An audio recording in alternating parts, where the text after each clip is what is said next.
Hello दोस्तों, आप सभी लोगों को स्वागत है मेरे YouTube channel easy learning tutor पर।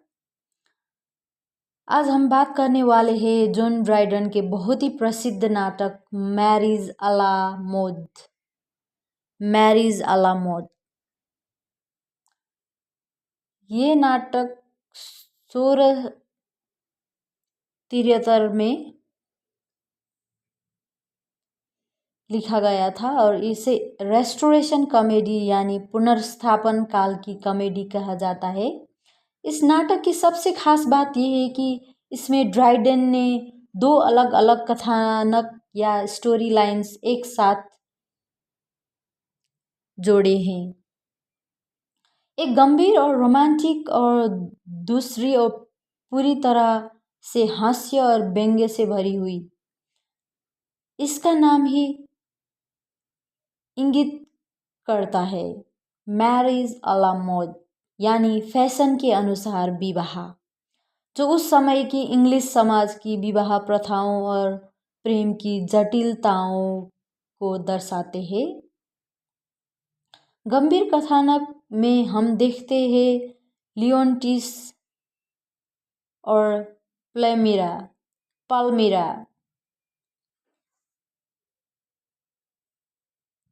लियोन्टिस और पाल्मीरा की प्रेम कहानी, जिसमें राजनीतिक परिस्थितियों और राज्य की सत्ता का हस्तक्षेप उनके प्यार में बाधाएं डालती है। पाल्मीरा एक राजकुमारी है और उससे किसी और के साथ शादी के लिए मजबूर किया जाता है, जबकि उसका असली प्यार लियोन्टियस है। इस बीच हार्मोजेनस जैसे पात्र सत्ता हासिल करने के षड्यंत्र रचते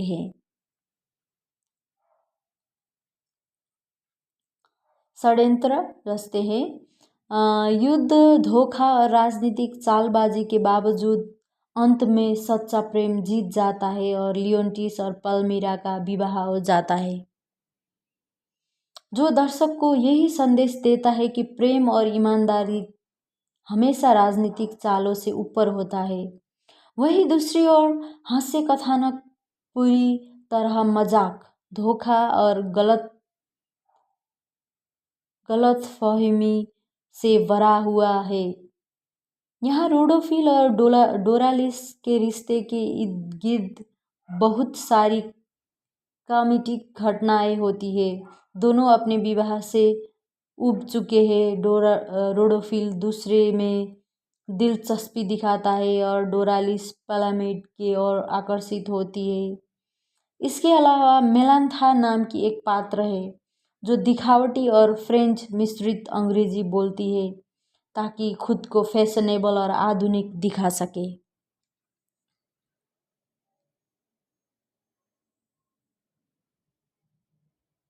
यही हिस्सा दर्शक को हंसी और व्यंग्य के माध्यम से समाज में विवाह के दिखाए हुए धोखे और प्रेम के भ्रमों पर सोचने के लिए मजबूर करता है।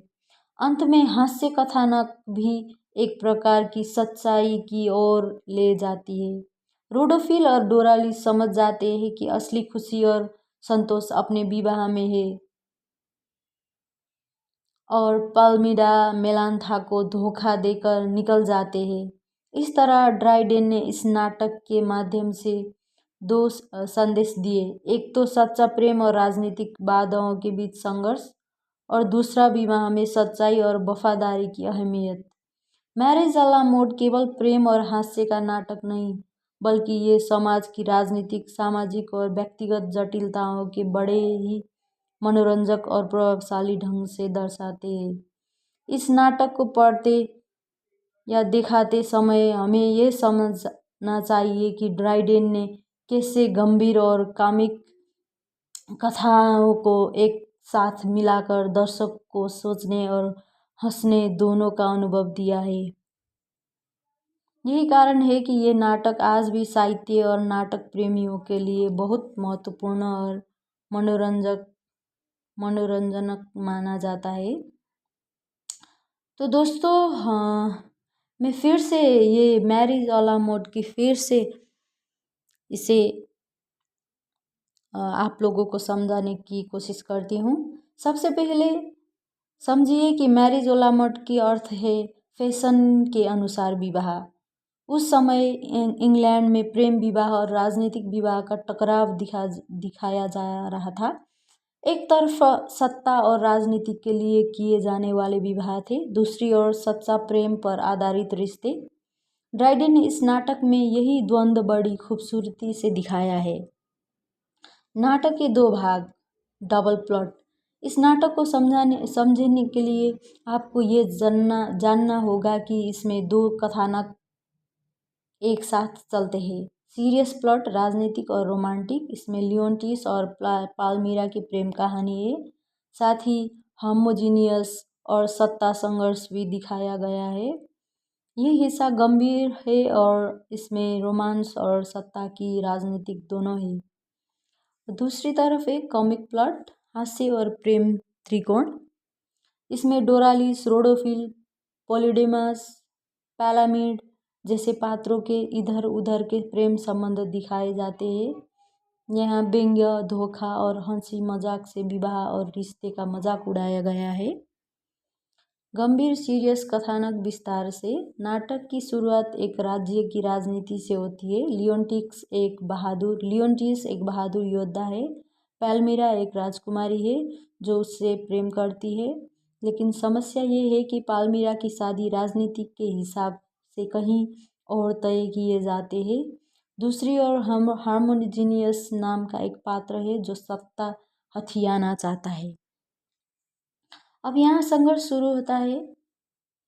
लियोन्टिस और पाल्मीरा सच्चे प्रेम में है, लेकिन राजनीति और सत्ता की चाल उनके रिश्ते को मुश्किल बना देती है। धीरे धीरे घटनाओं के मोड़ आते हैं। युद्ध होता है, विश्वासघात सामने आते हैं, लेकिन अंत में सच्चा प्रेम जीत जाते हैं। पाल्मीरा और लियोन्टिस का विवाह हो जाता है और राज्य में शांति लौट आती है। दूसरी तरफ कॉमिक हास्य कथानक विस्तार से। अब आते हैं कॉमेडी वाले हिस्से पर, जो इस नाटक का मज़ेदार और सबसे प्रसिद्ध हिस्सा है। रोडोफिल और डोरालिस पति पत्नी है, लेकिन दोनों अपने अपने विवाह से उब चुके हैं। रोडोफिल को दूसरी औरत में दिलचस्पी है और डोरालिस भी अपने पति से तंग आ चुकी है और पालामीडा से की तरफ आकर्षित होती है। इसके अलावा मेलांथा नाम की एक औरत है जो बहुत दिखावटी है। वो हर समय फ्रेंच शब्द बोलती है ताकि खुद को मॉडर्न दिखा सके। ठीक है, यहाँ तक आपको समझ आई होगी। मेलांथा चाहती है कि पालामीडा उससे शादी करे, लेकिन पालामीडा उसे केवल धोखा देता रहता है। इस हास्य कथानक में लगातार गलतफहमियां, छेड़छाड़, धोखा और मजाक चलता रहता है। रोडोफिल डोरालिस को छोड़कर दूसरों के पीछे भागता है। डोरालिस पालामीडा को चाहती है, लेकिन पालामीडा खेल करता है। मेलांथा बहुत ही कॉमेडी और फ्रेंच मिश्रित अंग्रेजी बोलकर मजाक का पात्र बनाती है। अंत में रोडोफिल और डोरालिस को समझ आता है कि असली खुशी तो अपने विवाह में ही है। पालामीडा मेलांथा को धोखा देकर निकल जाता है। इस तरह कॉमिक हिस्सा हंसी, मजाक और व्यंग्य के साथ खत्म होता है। नाटक का संदेश ये है कि ड्राइडेन का ये नाटक एक तरफ गंभीर और प्रेम राजनीतिक दिखाता है और दूसरी तरफ विवाह में धोखा दिखावे का मजाक उड़ाता है।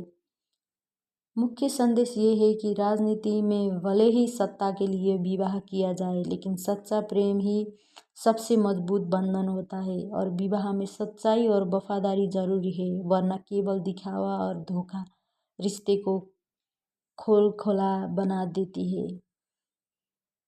तो दोस्तों, मैरिज आ ला मोड एक ऐसा नाटक है जिसमें दो अलग अलग कहानियाँ एक साथ चलती है।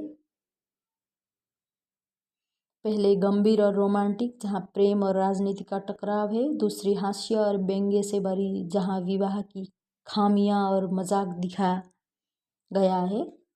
ड्राइडेन ने इस नाटक के जरिए समाज को आईना दिखाया कि सत्ता की राजनीतिक और प्रेम विवाह का संघर्ष हमेशा से रहा है और शादीशुदा ज़िंदगी में ईमानदारी व सच्चाई ही सबसे ज़रूरी है। तो दोस्तों आज के लिए इतना ही। मैं उम्मीद करता हूँ कि आप लोगों को ये मैरिज अ ला मोड नाटक समझ आई होगी। अगर आपको समझ आई है, अगर आप पसंद करते हैं तो मुझे लाइक, कमेंट, सब्सक्राइब, शेयर कर दीजिए। धन्यवाद।